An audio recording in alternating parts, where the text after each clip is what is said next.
mark, if the trumpet sound for the first fruit, the overcomers, the ones that's doing the will of God right now, how many of us would go? How many of us would be left behind? I'm not assuming that I'll go, but this one thing I do. I'm forgetting those things, which are behind. And I'm reaching forward for what? The things that are before. I'm pressing toward the mark for the what? The prize of the high calling of God in Christ Jesus. We don't have time to be shucking and jiving. We don't have time to be out here just picking our nose and toes, fanning flies and telling lies.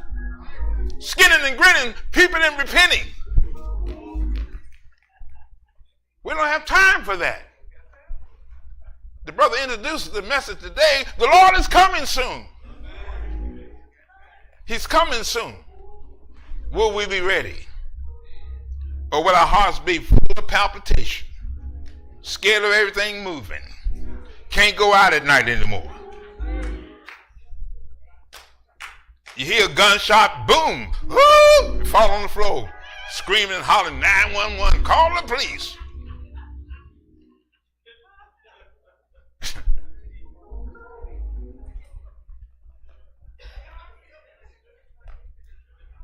Who? So are the angels.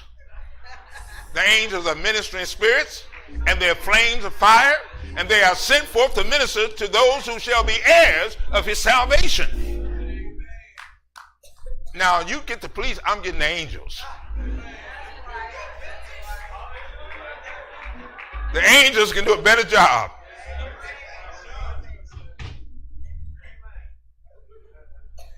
And some of these police scared to go in some places because they know they're outgunned. And if you're in this hood, you don't have to be afraid of being outgunned. We got people loaded around here. They're packing. And if they see anybody come around our house looking all funny, they break out. I say, you don't mess with the preacher's house. Don't you do it.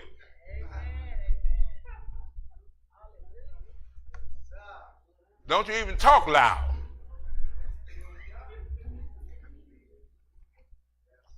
Now let's wrap it up. Let's wrap it up. Hebrews 2, chapter 2, Hebrews 2, we'll wrap it up so we can all go and have our health food. Hebrews chapter 2, verse 15. It says, and deliver them who through the fear of what? Death were all their lifetime subject to what? Bondage. Anybody that's walking around in fear is subject to any bondage any time of their lives. If they live to be 100 years old, if they're walking around in fear, they're always subject to bondage. Bondage to this, bondage to that, bondage to the other. And God does not want us to live in bondage. He came to deliver us out of bondage. And you don't have to wait for the next spring revival to get delivered from any fear of any bondage. Just turn right on over to chapter 5. Hebrews 5, verse 7. Hebrews 5, 7. Who in the days of his flesh, speaking of Jesus Christ, when he had offered up what? Prayers. Come on, preach that with me. When he had offered up prayers and what? Supplication with what? Strong crying and tears unto him that was able to save him from death, and was heard in that he feared. Now here is Christ, the Son of God, the Son of Man, on the planet, coming to the conclusion of his sojourn on earth as a man. He knew all that was about to happen, and he was in fear. He was in fear. You know what he did? He got on his face and started crying out to the Father. If it's possible, let this cup pass from me. Nevertheless, not my will, but thine be done. He's praying. He gets up and look at his boon coons. What's up with y'all? Couldn't you not tarry with me for an hour? It's Y'all always having a prayer meeting and things like that. Man, we sleepy. We got to get some sleep. We got to go to work and stuff, you know. He went back and prayed the second time. The same thing. He went back and checked on him. They can't help me. But he was crying out, and what did God do? What did the Father do? How did he strengthen him? He sent an angel. He didn't send the police. He sent an angel. He put him on the run. And the angel touched him and strengthened him. Glory. He wasn't the first one. Daniel had to have the same thing. The angel of the Lord had to touch and strengthen him. John had to have the Lord touch him and strengthen him. When we sing that song, He touched me, He ought to strengthen us. If we don't get strength in that touch, somebody else touch us.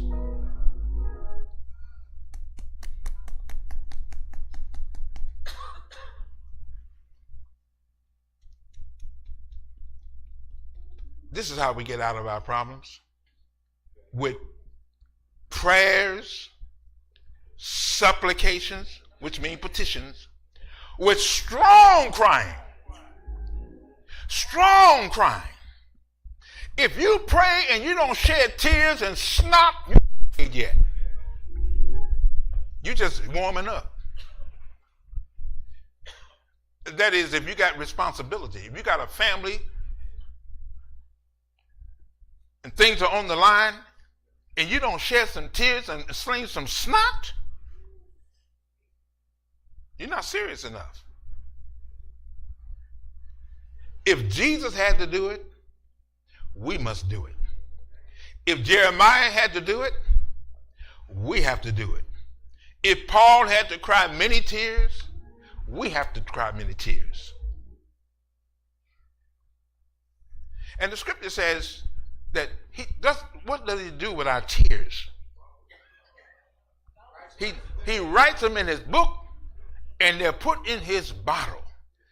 Any tear that a saint shed, God make a note of it. He stores that tears. Because you heard the old saying, tears are a language that God understands.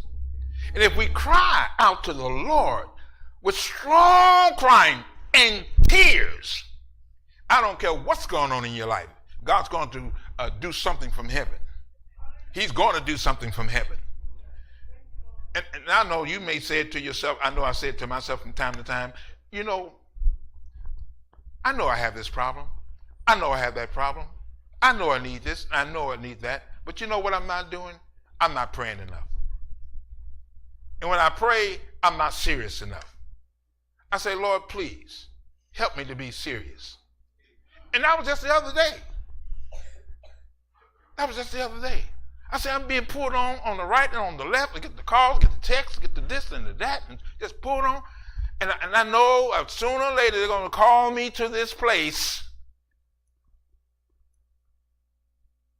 And Lord, I don't have what it takes. If you cry out, God will help. He'll help you. You know what he did to help me? He had me go to eliminate on the stool 8 straight times within just a few hours. 8 times. Until I felt that nothing else could be in me. But he let me know that what was in you would hinder you from praying the prayer of faith. So we had to be eliminated. And you know what? The weapons of our warfare are not carnal. So you can't go and get a good steak so you can go out and preach. You got to get rid of the residue of that steak that's already there.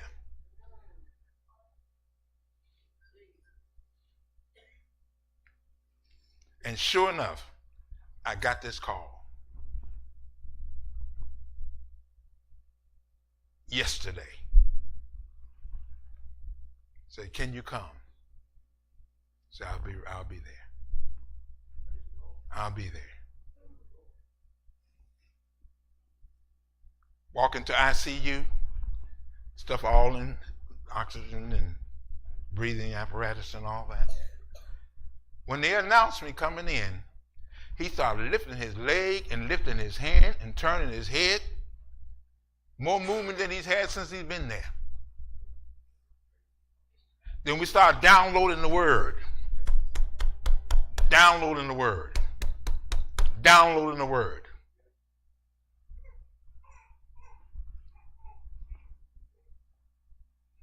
Then we left out to talk to the doctors in a conference room. And you can talk to the daughters, they'll tell you, they changed their tune. They changed their tune. They had never spoke like that since the day he was there. Then they said, we want to give him some hope because we have to handle it scientifically. I say, yeah, that's the best science can do. But Christologically, we have faith. And so when that was over, I went back into the room and started downloading again. He started moving around. One of the daughters took the thing off his hand and so forth and so on. And I just got a big picture of him this morning. They took all that stuff out from him. And his eyes are open and breathing on his own. I told him, I said, you getting up out of here and we're going to have lunch. And I said, now what is the key to all this? I said to one of the daughters, what is the key to all of this? Well, prayer, this, blah, blah, blah, blah, blah. I said, what is the key to what happened today? And we finally got down to the issue was that the Lord inspired this one daughter to call the elder in Maryland. And he gave her some tips because he's in the medical field. Not to get the trach and blah, blah, blah, blah, blah. Then she called me. I said, now what's the moral of the story? You called. If any sick among you, let him. A lot of folk don't call because they expect me to just come. If you don't call me, most likely I won't come. Because if anybody don't like hospitals, Jesus Christ don't like them. He don't like going to hospitals.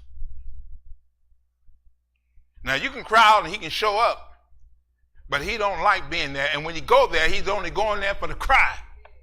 If it's not the cry of faith, he's going to leave you the same way.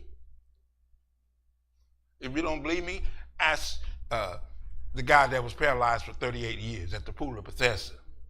He was in the hospital of Bethesda for 38 years and couldn't get any better. Jesus came there. How many people were there? A multitude of impotent people. Jesus was able to heal them all, but he wouldn't heal them all. He only healed one because he had to go through remonstration to get that person healed. Would you be made whole? Well, I don't have this. I don't have that. This and that. I didn't ask you all that. I just want to know if you really want to be healed. For most people that go to the hospital don't really want to be healed. If they really wanted to be healed, they'd do like the people in the Bible days. They got up and got out of their places and they followed him for 3 long days. He looked upon them and said, these people need some help. So I'm going to pray all night long. I'm coming out the next morning and going to heal everybody there. But they had to follow him to get healed. You got to seek the Lord while he may be found and call upon him while he's near. And if we want some real deliverance today, we better have some crying out. We better have some strong tears to God. Not about our situation on the horizontal, but by our connection on the vertical.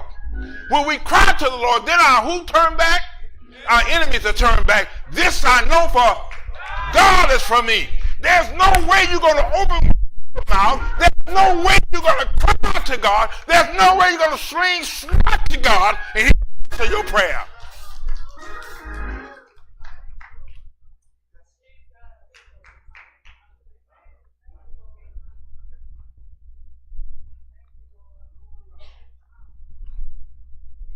I cried unto him.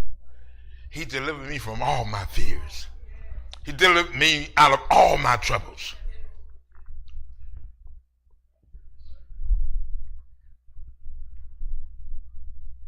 Then Job woke up. He said, you know, Lord, you got me. I've heard of you with the what?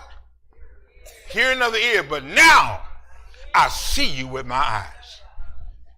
A lot of us have heard a lot for a long time, but we haven't seen enough yet. Jesus Christ is saying, he said, I am the Lord and I change not. What he did yesterday, he'll do it today and he'll do it tomorrow. He doesn't change. But we need to change.